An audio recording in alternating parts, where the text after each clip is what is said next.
Ladies and gentlemen, if you enjoy my video, please click the like button and share the video. It is the only way the YouTube algorithms really notices me. I will be very grateful to you. The lake holds more than just memories. Scary story published by Scare Fiction. Read for you by Scare Fiction. Chapter 1. Arrival at Raven's Hollow. The tires of Ryan's beat-up SUV crunched on the gravel road as they finally pulled into Raven's Hollow. The town looked like something out of a forgotten history book, quaint, quiet, and unsettlingly still. Dilapidated buildings lined the main street, their windows dark and lifeless. Emily stared out of the passenger window, a chill crawling up her spine. She couldn't shake the feeling that they weren't alone. "Man, this place is creepy as hell," Jason muttered from the back seat, breaking the tense silence. His voice was tinged with sarcasm, but even he couldn't hide the unease in his tone. Ryan gripped the steering wheel tighter, his knuckles whitening. "We're only here for the weekend," he said, trying to sound casual, but the tension between him and Jason was palpable. They hadn't really talked since that night, a night neither of them wanted to remember, yet it lingered between them like a specter. Sarah leaned forward, her eyes scanning the map. "The lake's just up ahead. Let's set up camp before it gets too dark." They drove past the old general store, where a few locals lingered on the porch, their eyes following the car with unsettling intensity. Emily shivered as one of them, an elderly man with hollow cheeks, muttered something under his breath. She couldn't make out the words, but the look in his eyes spoke volumes, a warning, a plea to turn back while they still could. As they reached the lake, the sense of isolation deepened. Mist clung to the water's surface, swirling in slow, deliberate patterns. The dense forest around them seemed to close in, the towering trees casting long shadows that stretched like fingers toward the shore. Four friends unloaded their gear, the air thick with unspoken tension. Ryan and Jason avoided each other's gaze, while Emily wandered closer to the water's edge, her feet moving almost involuntarily. She could hear the lake, feel it whispering to her, a low hum just beneath the surface of her consciousness. "What are you doing?" Sarah's voice snapped Emily back to reality. She blinked, realizing she was only inches away from the dark, rippling water. I don't know," Emily murmured, stepping back. "It's like the lake is calling to me." Ryan shot her a concerned look, but before he could say anything, Jason called out from the edge of the clearing. "Hey, check this out!" They hurried over to find Jason, standing beside an old derelict cabin, half hidden by overgrown vines and moss. The door hung loosely on its hinges, creaking in the wind. Inside, the air was musty, thick with the scent of decay. On a dusty table, beneath broken beams of light filtering through the collapsed roof, lay a weathered journal. Its pages were brittle, the ink faded, but as Emily flipped through it, a single phrase stood out, scrawled in shaky handwriting. "The lake holds more than just memories." A cold shiver ran down her spine as the words seemed to echo in her mind. Something was wrong here, terribly wrong, and they were about to find out just how deep that wrongness went. Chapter 2. Unearthly Discoveries. Emily stood frozen, the words from the journal burning in her mind. The lake holds more than just memories. She could feel the weight of those words pressing down on her, pulling her deeper into something she couldn't quite understand. The others had already lost interest, but Emily couldn't shake the feeling that the journal was trying to tell her something she needed to know. That night, after they set up camp, the group gathered around a small fire. Crackling flames cast long shadows across their faces, giving everything an eerie glow. Ryan sat with his back to the lake, trying to brush off the weird vibe that had settled over them since finding the journal. "Come on, guys," Ryan said, poking at the fire with a stick. "It's just some creepy old book. Probably just a story to scare people off. Then why is it working? Jason shot back, his eyes flicking toward the dark water. You saw that town, man. People there are scared of something. Ryan sighed, clearly not in the mood for ghost stories. It's just local superstition. We're here to have fun, not freak ourselves out over some old legend. But Emily wasn't listening. Her mind was still on the journal, its words looping in her head. She hadn't told them everything she'd read about the strange disappearances, the whispers in the night, the feeling of being watched. She didn't want to worry them. Or maybe she just didn't want to admit how much it was getting to her. As the fire died down, the group retired to their tents, but sleep didn't come easily. Emily tossed and turned, her mind unable to let go of the unease that had settled in her chest. She finally drifted off, only to find herself back at the lake in her dreams.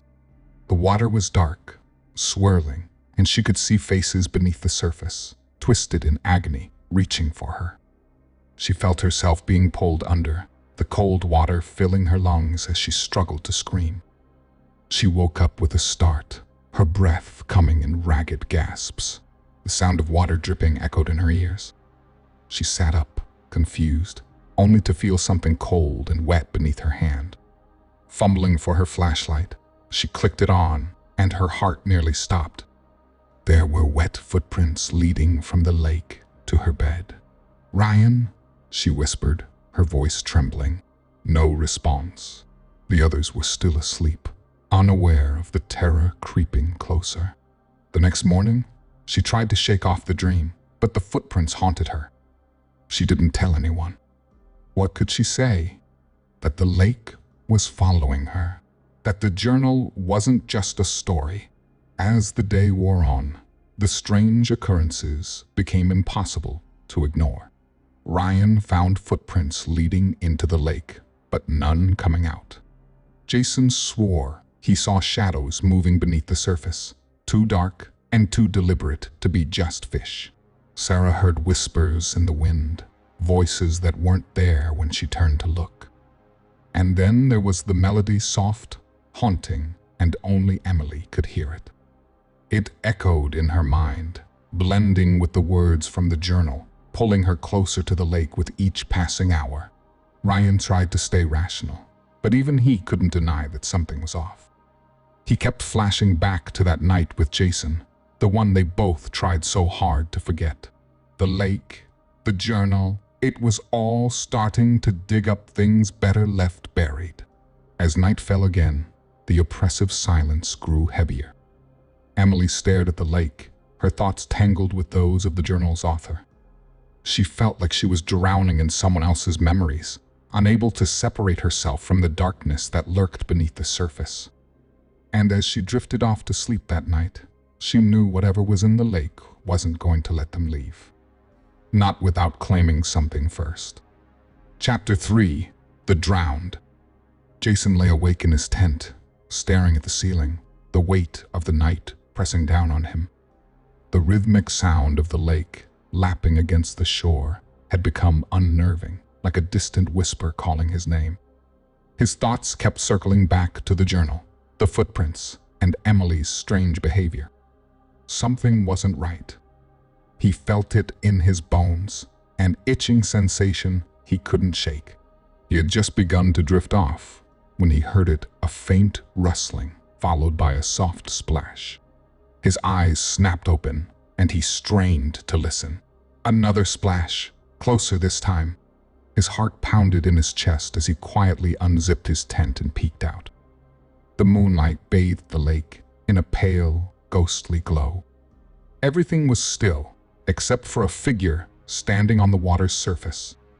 Jason's breath caught in his throat. The figure was a woman, her hair long and dark, her white dress billowing in the windless night. She was staring at him, her eyes hollow and empty, but there was something familiar about her, a haunting echo of someone he couldn't place. She raised a hand, beckoning him. Jason felt his body move without his consent, drawn to her as if by some invisible thread. He stumbled toward the shore, his heart racing, but the closer he got, the more distant she became. She drifted further out into the lake, and with each step he took, the water grew colder, numbing his legs. Just as he reached the edge of the water, the figure vanished. One moment she was there, the next she was gone, leaving nothing but ripples that broke the lake surface. Jason stood there, frozen, his breath visible in the suddenly frigid air. "What the hell?" he whispered, rubbing his eyes as if to erase the vision. He turned to head back to camp when he felt something icy wrap around his ankle. Before he could react, he was yanked off his feet and dragged into the water. Panic surged through him as he struggled to break free, but the grip was unyielding, pulling him deeper into the dark, freezing depths. Water filled his lungs as he kicked and thrashed, his vision blurring. He could see shadows beneath the surface, moving toward him, cold hands brushing against his skin. Desperate, he reached out, trying to grab onto anything, but there was only the endless, suffocating darkness. Then, just as suddenly as it started, the force released him. Jason clawed his way to the surface, gasping for air as he stumbled back onto the shore. He collapsed on the ground, coughing up water, his body trembling uncontrollably. "Jason!" Ryan's voice cut through the haze. He was suddenly there, pulling Jason further from the lake.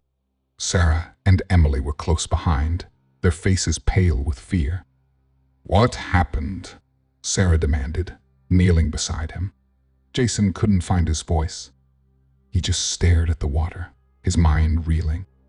His fingers tightened around something cold and metal. He looked down and saw that he was clutching a rusted necklace, its chain tangled around his fingers. It wasn't his. He had never seen it before. "Where did you get that?" Emily's voice was sharp, cutting through the fog in his mind. I don't know," Jason stammered, his gaze fixed on the necklace. It was down there. Ryan's face darkened. "We need to leave, now." But as they looked around, the town felt even more distant, more unreal, as if it was slipping away into the night. The oppressive silence closed in on them, and the lake's cold presence loomed larger, its depths hiding secrets they were only beginning to understand. And as the wind picked up, carrying with it the faintest echo of a woman's voice, Jason knew they were no longer alone. Chapter 4: Echoes of the Past. The chill of the night clung to them long after they dragged Jason back to the safety of the campfire. The necklace he clutched seemed to radiate cold, like it had been lying at the bottom of the lake for years. No one spoke much after that. The crackling fire did little to break the oppressive silence, and each of them was lost in their own thoughts, battling the darkness that crept closer. Ryan sat apart from the others, staring into the flames. The flickering light danced in his eyes, but his mind was elsewhere. He couldn't shake the vision that had haunted him all day, the face of someone he had desperately tried to forget. The fire, the water, the woods, it all seemed to blur together, conjuring images he wished would stay buried. He could see her, standing on the shore, her eyes filled with betrayal. "You did this," the voice whispered in his mind, over and over. He rubbed his temples, trying to push it away, but the past clung to him like a second skin. Sarah's eyes darted around the camp, wide and frightened. She kept hearing it, the cry of a child, faint but persistent, just beyond the reach of her senses. Every time she turned to look, there was nothing. She'd called out to the others, but they hadn't heard a thing. Now, she sat with her knees drawn up to her chest, trembling. The cries grew louder, more desperate, as if the child was trapped in some unseen world just beyond the shadows. She covered her ears, trying to block it out, but it only grew louder. "Help me." Emily's obsession with the journal had become all-consuming. She flipped through its brittle pages again and again, searching for answers in the scrawled notes and fragmented entries. The journal spoke of the lake as something more than just water, a portal, a gateway between worlds where the memories of the dead lingered.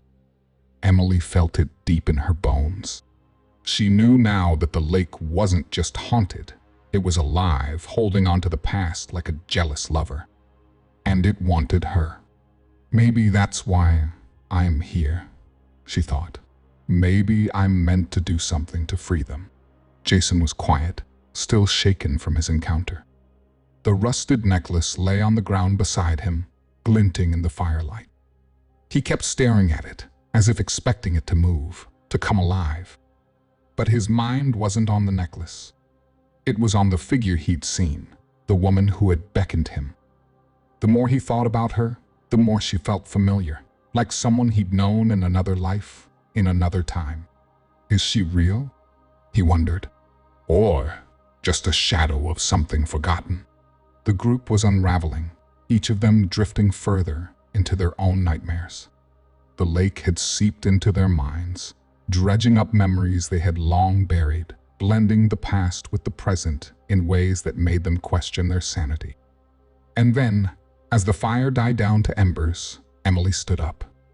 The others barely noticed. She moved silently, her eyes fixed on the dark water beyond the camp. The lake was calling her, louder now, insistent. The journal was clutched in her hand, her lifeline to whatever lay beneath the surface. Emily, Sarah's voice trembled, but Emily didn't respond. She walked toward the lake, her steps deliberate, almost trance-like. Ryan saw her first, his eyes widening in horror. Emily, what are you doing? But it was too late. She reached the edge of the water, and without hesitation, stepped in. The cold water enveloped her, but she didn't stop. She kept walking, deeper and deeper, until the water reached her chest, then her neck. The others rushed to the shore, screaming her name, but she didn't look back. The last thing they saw was her head disappearing beneath the surface, the ripples spreading out in silent waves, swallowing her whole. Chapter 5. The Depths of Despair. The lake swallowed Emily, and with her, it seemed to consume all hope. The group stood at the water's edge, their breath stolen by the horror of what they had just witnessed. For a moment, time froze, the world narrowing to the black expanse of water that had taken their friend.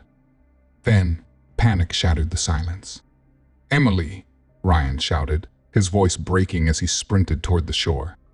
He plunged into the water, thrashing against the freezing cold, his eyes wild with desperation. Jason and Sarah followed, driven by instinct more than thought, their own fear pushing them to act. But the lake resisted them. Its dark depths twisted beneath their frantic strokes, distorting the world around them. The deeper they swam, the more disoriented they became. The water was thick, almost syrupy, pulling at their limbs like invisible hands, dragging them down. It wasn't just water. It felt alive, clinging to them, whispering in their ears, taunting them with voices that sounded both familiar and strange. Ryan dove beneath the surface, his lungs burning as he fought against the oppressive weight of the lake. He saw shadows moving in the murky darkness, shapes that shouldn't be there, distorted reflections of himself, his face twisted in agony, his eyes accusing. He saw Emily too, or at least he thought he did, her figure slipping through the water like a ghost. But when he reached out, his hand passed through nothing but cold, empty water. "It's my fault," the thought pounded in his mind, echoing with every beat of his heart. "I didn't believe her. I pushed her too far." Guilt wrapped around him, heavy and suffocating, dragging him deeper. The memory of the person he had hurt, long before this nightmare, surfaced again, his betrayal replaying in his mind. First, her. Now Emily. Above the water, Jason and Sarah struggled to keep their bearings. The fog that had crept in was now thick, blotting out the shoreline and turning the lake into an endless void. The wind had picked up, howling through the trees and whipping the water into choppy waves. The air was so cold that every breath hurt. Where is she? Sarah's voice cracked as she spun around, trying to find any sign of Emily. But the only thing she saw was the reflection of her own terrified face, rippling on the surface of the water. And behind her, for just a moment, she glimpsed a child's face, pale and twisted with fear, its eyes pleading for help. Jason's paranoia gnawed at him. He glanced at Ryan, who was now struggling to stay afloat, and felt a surge of anger. They're hiding something, he thought, his mind spiraling. They know more than they're telling me. Why else would Emily have gone into the lake? Every look, every word between them now seemed laced with suspicion. What aren't they telling me? The lake was winning. Its darkness was seeping into their minds, unraveling them from the inside. The cold, the fog, the whispers from the water, it was all too much. They were losing themselves, just as they had lost Emily. Then, as suddenly as she had disappeared, Emily reappeared. She stood at the edge of the lake, her figure barely visible through the mist. Her clothes clung to her body, soaked and dripping, but her movements were unnaturally slow, almost mechanical. Her skin was pale, her lips blue, and her eyes were empty, hollow pits that seemed to stare right through them. Ryan, Jason, and Sarah froze, their breath catching in their throats. "Emily," Sarah whispered, taking a hesitant step forward. Emily's lips parted, and a sound like ice cracking filled the air. "They're coming," she whispered, her voice barely audible, but the words carried a weight that sent a shiver down their spines. Then, before they could react, the water behind her began to ripple, and shapes twisted. Shadowy figures started to rise from the depths. Chapter 6: The Awakening. The sight of Emily, gaunt and hollow-eyed, standing at the edge of the lake was more than unsettling. It was apocalyptic. Her arrival had transformed the night into a nightmare, a harbinger of the dark force that had been slowly awakening beneath the water. Ryan, Sarah, and Jason could barely move as they watched the water stir and churn. The once smooth surface of the lake now heaved and bubbled, as if something ancient and malevolent was pushing its way to the surface. The whispers that had taunted them before grew louder, more insistent, mixing with the roar of the rising wind. Emily's eyes, devoid of life, locked onto Ryan's. "They're coming," she repeated, her voice a chilling monotone. The fog thickened around them, obscuring their vision and making the lake appear as a vast, endless abyss. Shapes began to form in the water, twisted, contorted forms that rose slowly from the depths, their ghostly visages illuminated by the flickering moonlight. Ryan grabbed Emily by the shoulders, shaking her. "Emily, what's happening? What did you see?" Emily's gaze remained vacant. "The curse is awakening," she said softly. "The lake, it was never just a lake. It was a burial ground, a place where those who sought forbidden knowledge were buried. Their spirits are trapped here, waiting." Jason's hands trembled as he looked at the rising figures, their gaping mouths and hollow eyes reaching out from the water. "We need to get out of here," he urged, but his voice was lost in the cacophony of the storm. The journal, now soaked and battered, lay on the ground beside them. Sarah picked it up, flipping through the final pages, her hands shaking. The pages were almost illegible, smeared with water and age. But the final entries were clear, revealing a horrific truth. The lake was indeed a prison for those who had sought immortality and forbidden secrets, their souls bound to the water's depths. A scream broke through the storm. The sound of it was both distant and close, echoing through the mist. Sarah's face turned pale as she read the journal's last passage aloud. "The lake reflects the darkest corners of the soul.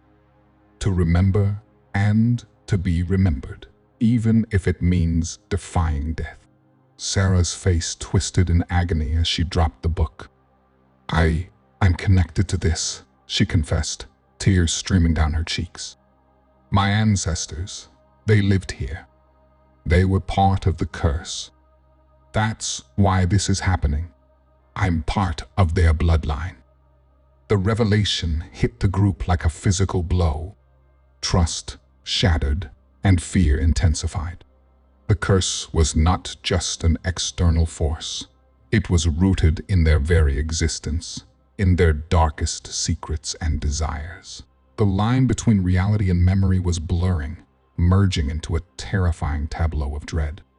The storm erupted with a fury, lightning slashing across the sky and thunder rolling like the roar of the lake's anger. The water churned violently, and the figures rising from the depths began to move, their ghostly forms solidifying. The lake was no longer just a body of water. It was a gateway, a rift through which the vengeful spirits emerged. The group was paralyzed by fear, unable to escape the maelstrom of the lake's fury. As the dead began to rise, their memories seeking revenge, the air was filled with a bone-chilling cold that seemed to freeze their very souls. In the midst of the chaos, the lake's surface split open, revealing a gaping chasm from which the dead began to claw their way out. The storm raged on, and the nightmare was just beginning. Chapter 7: The Night of Reckoning. As the storm raged, the curse of the lake reached its zenith. The sky crackled with lightning, illuminating the grotesque transformation unfolding below. The once placid lake was now a roiling expanse of black, murky water that surged over the banks and flooded the town of Raven's Hollow. The water was alive, seething with darkness, and it wasn't just the town that was drowning, it was also the town's memories. The dead emerged from the depths, not only as shambling zombies, but also as spectral figures, twisted reflections of the group's past selves. Their eyes were hollow, their movements jerky and unnatural. They seemed to be molded from the very fears and regrets of the living. The town, already eerie, had transformed into a labyrinth of nightmares. Every corner was a potential trap, every shadow a hiding place for the vengeful dead. Ryan, Sarah, and Jason fought to stay alive as the town became a battleground. The narrow, dark streets were filled with the stench of decay and the cries of the undead. The figures from the lake moved with relentless determination, driven by a hunger for vengeance. They seemed to recognize the group, their twisted forms mirroring the guilt and fear that plagued the living. Ryan's fight was both physical and psychological. As he swung a makeshift weapon at the advancing zombies, he was haunted by the face of the person he had wronged in the past. The figure's eyes were filled with betrayal and anguish, and every swing he took seemed futile against the ghostly apparition. The guilt that had festered inside him was now manifesting into something tangible, relentless, and terrifying. Sarah struggled to keep her composure.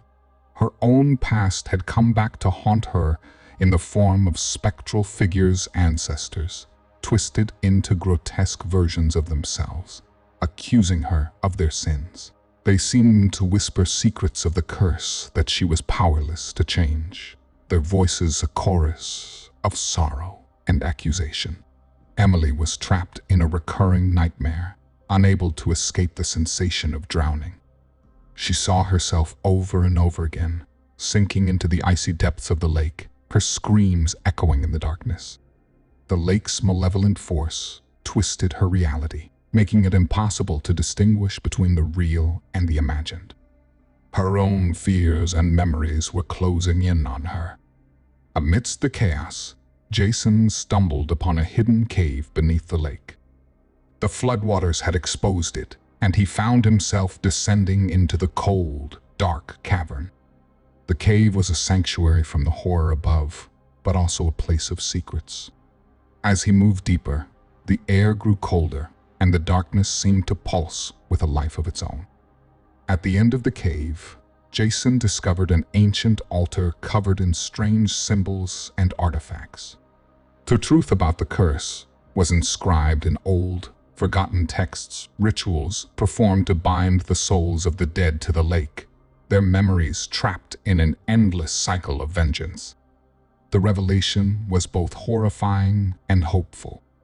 It could provide a way to end the curse, but it required a sacrifice, one that could either save them all or doom them forever.